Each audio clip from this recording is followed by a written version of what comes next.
Praise the Lord. ஆண்டவராகிய இயேசு கிறிஸ்து நாமத்திலே உங்களை வாழ்த்துகிறேன். தேவனுடைய பிரசன்னம் உங்களோடு இருப்பதாக. இன்னைக்கு அநேக இடத்துல அநேக நன்மைகளுக்காக காத்திருக்கிறார்கள். ஒரு சில மக்களை பார்த்தா மருத்துவமனையில, ஒரு சில மக்கள் பார்த்தீங்கன்னா அங்க போலீஸ் ஸ்டேஷன்ல, ஒரு சில மக்கள் பார்த்தீங்கன்னா கோர்ட்ல, இன்னைக்கு கியூல ஒவ்வொரு இடத்துக்கு காத்துக்கிறாங்க. என்ன சொல்ல போனா திருடர்கள் திருட காத்திருக்கிறார்கள், விபச்சாரத்துக்கு காத்திருக்கிறார்கள், ஏதோ மனிதர்களுக்கு காத்திருக்கிறார்கள். ஒரு சில மக்கள் சமாதானத்துக்காக, விடுதலைக்காக, மகிழ்ச்சிக்காக காத்திருக்கிறார்கள். நல்ல குழந்தைக்காக, நல்ல வாழ்க்கை துணைக்காக எத்தனையோ விதத்திலே காத்திருக்கிறார்கள். இனி காத்திருக்கிற கூட்டங்கள் திரளாக இருக்கிறது. அர்த்தமே இல்லாத காத்திருக்கிற மக்கள் உண்டு. காலையிலிருந்து சாயந்தரம் வெட்டியாய் காத்திருக்கிற மக்கள் உண்டு. ஆனால் இங்கே வசனம் சொல்கிறது, கர்த்தருக்கு காத்திருக்கிறவர்கள். இந்த பூமியில அருமையான தேவ மக்களை உங்களுக்கு ஒரு நல்ல செய்தி சொல்றேன் பாருங்க. இறைவனை நம்பி காத்திருங்கள், உங்க வாழ்க்கை வெற்றியாய் மாறும். பரிசுத்த வேதத்துல சில மனிதர்களுடைய நிலைமை எப்படின்னு அவங்களே சொல்றாங்க. சங்கீதம் 69:20 சொல்லுது, எனக்காக பரிதவிக்கிறன் உண்டோ என்று காத்திருந்தேன், ஒருவனும் இல்லை. அவர் சொல்றார், நான் படுற கஷ்டத்துக்கு கண்ணீருக்கு யாராகில காத்திரு எனக்காக பரிதவிக்க மாட்டாங்களா? ஒரு கண்ணும் நமக்கு இறங்கா தேவ மக்களே, ஒரு கண்ணும் இறங்கா. நீங்க யோசிச்சு பாருங்களா, ஐயோ இவர்கள் எனக்காக பரிதவிப்பார்களா? இவர்களுக்காக என் நோய்க்காக, என் வருத்தத்துக்காக, என் கஷ்டத்துக்காக பரிதவிப்பார்களா?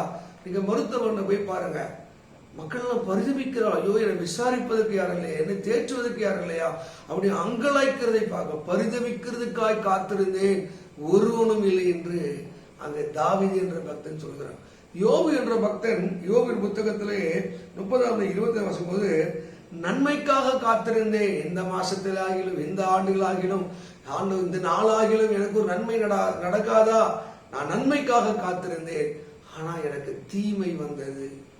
எரேமியா வாசிக்கும் போது, எரேமியா புத்தகத்துல 8:10 வாசிக்கும் போது, நான் சமாதானத்துக்காக காத்திருந்தேன்.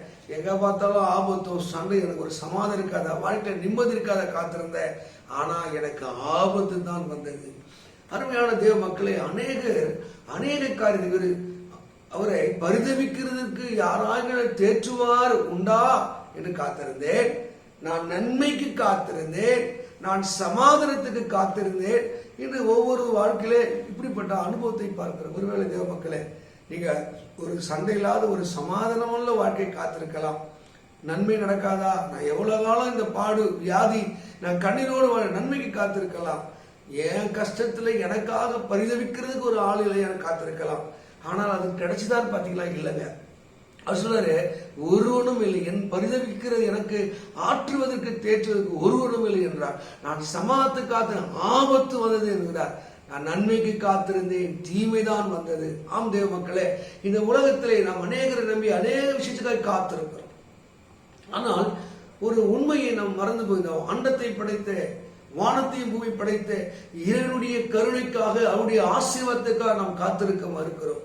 அதுதான் கர்த்தருக்கு காத்திருக்கிறவர்கள் அவர்கள் புது பலனை அடைகிறார்கள். சங்கீதம் 103 சங்கீதம் சொல்கிறது, திரும்ப ஒரு வயதை வாழ வயது, கழுகுக்கு சமானமான வாழ வயது. கழுகு அது அழகு கூர்மையெல்லாம் மங்கி போகுமா, அது ரோமங்கள்லாம் உதிரி போகுமா, ஆனால் அது தளர்ந்து போகாம உயர முடிகள் கொட்டும் போதே, அது கூர்மை மங்கும் போதே உயர கண்மலையில போய் அதுவே தன் ரோமத்தெல்லாம் பழுதாகி அந்த ரக்கையெல்லாம் அழுக்கு படிஞ்சு கசடி பறக்க முடியாத சிறகெல்லாம் புடுங்கி எடுக்குமா.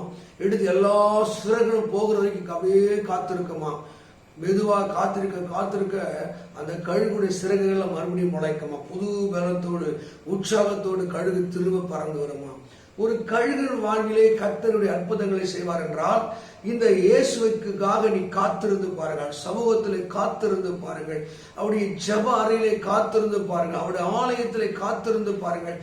நீங்கள் ஒரு சந்தர்ப்பத்தை தேவ மக்களை யாருக்கும் இடம் கொடுத்துட்டீங்க. யாரும் உங்க வாழ்க்கையில் குறுக்குல வந்தாங்க, பல ஆலோசனை சொன்னாங்க. ஒவ்வொரு மருத்துவமனை அங்க போலாம் இங்க போலாம் ஆலோசனை கொடுத்துருக்காங்க. ஒருவேளை உங்க வாழ்க்கையில பிசாசு மந்திர சூனிய கட்டு, அவர் சரியாக்கிடுவார், இவர் சரியாக்கிடுவார், பல வழிகளை உங்களை அழைத்து கொண்டு போயிருக்கலாம். ஒரு சந்தர்ப்பம் இருக்கிற இடத்திலே இருந்து இயேசுவே என்று கூப்பிட்டு பாருங்கள்.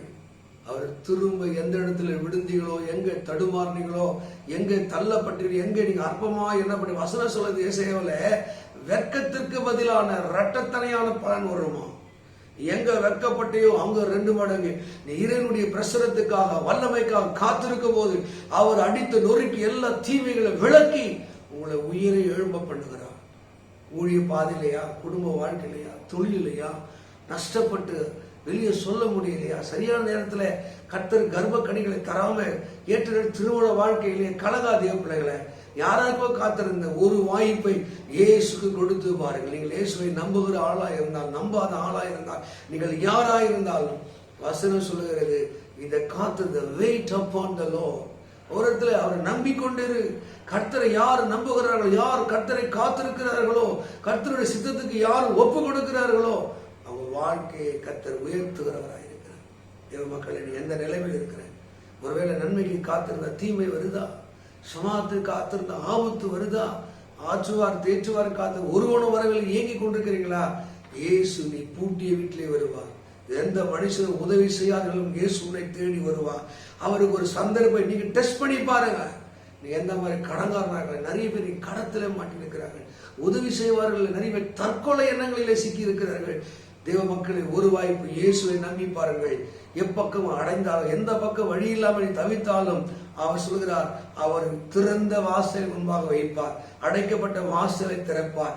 பட்சிக்கிறஇடத்திலே பட்சணமும் பலவானிடத்திலே மதுரைக்கு தருவார். யார் உன்னை பட்சிக்கிறானோ, யார் உன்னை வேதனைப்படுத்துறானோ அவங்கிட்ட இருந்து உனக்கு ஒரு நன்மையை தருவார். இதுதான் அற்புதத்தின் தேவன். தேவ மக்களே, இன்றைக்கு இயேசுடைய பிரசன்னத்தை காத்திருக்கள். தாவீது சங்கீதத்திலே 40ஆம் சங்கீதம் 1ஆம் சொன்னாங்க, கர்த்தருக்காக பொறுமையோடு காத்திருந்தேன். நீங்க யாருக்காக காத்திருந்தீங்க? யாராருக்காக காத்திருந்தீங்க? அவன் கோர்ட் ரிசல்ட்டுக்காக காத்திருக்கீங்க, டாக்டருடைய ரிசல்ட்டுக்காக காத்திருக்கிறீங்க, அவன் காவல்துறையுடைய விடுதலைக்காக காத்திருக்கிறீங்க. இன்றைக்கு இயேசுக்காக காத்திருந்து பாருங்கள். அவர் அற்புதம், நான் கர்த்தருக்காக பொறுமையோடு காத்திருந்தேன். அவர் என்னிடமாக சாய்ந்து என் கூப்பிடுதலை கேட்டார் என்ற ஒரு கம்பீரத்தோடு ஒரு மனிதன் சொல்வார் என்றால், உங்க வாழ்க்கையில் தேவன் அப்படிப்பட்ட அற்புதங்களை செய்வார். அந்த பொறுமையோடு காத்திருக்கீங்களா? கர்த்தரோட கண்ணீரை துடைப்பார், வேதனையை மாற்றுவார். கழுகை போல சட்டை உயர எழும்புவீர்கள், ஒருவர் உங்களை தொட முடியாது. உச்சத்துக்கு போவீங்க, ஓடினாலும் டயர்டாக மாட்டீங்க, சோர்ந்து போக நடந்தாலும் களைப்பட மாட்டீங்க, யார் உங்களை துரத்தினாலும் நீங்கள் டயர்டாக மாட்டீங்க. கர்த்தர் அப்படிப்பட்ட பலத்தை தருவார். ஒருவேளை சோர்ந்து போய் குந்தி குந்தி வாழ்கிறீங்களா? வாழ்க்கையில ஏமாற்றம், தோல்வி, யாரையும் நம்ப முடியல, யாரைத்தான் நம்புது, குழம்பி போயிருக்கீங்களா? முதலாவது அமைதியா இருங்க. அமர்ந்திருந்த நானே தேவனிடம் கொஞ்சம் அமர்ந்திருந்து தேவனுடைய சித்தத்துக்கு, ஆண்டவரே நீர் எதற்காக அனுமதித்தீர், நான் என்ன செய்ய வேண்டும், எனக்கு பலன் தாங்க, என்னால முடியல, நீ ஒப்பு கொடுத்து பாருங்க. அவர் கை தூக்கி மடங்கடிக்கப்பட்டவர்களை அவர் தூக்கி விடுகிற தேவன். இன்றைக்கு கண்ணீரை துடைப்பார், கர்த்தர் உங்களை ஆசீர்வதிப்பார். இந்த வேத வாக்கியம் நீ கர்த்தரை காத்திருக்க, நீங்கள் புது பலத்தோடு எழும்பி பிரகாசிப்பீர்கள். கர்த்தர் இந்த வார்த்தையை உங்களுக்கு நிறைவேற்றுவாராக. ஆமென். God bless you. God bless you.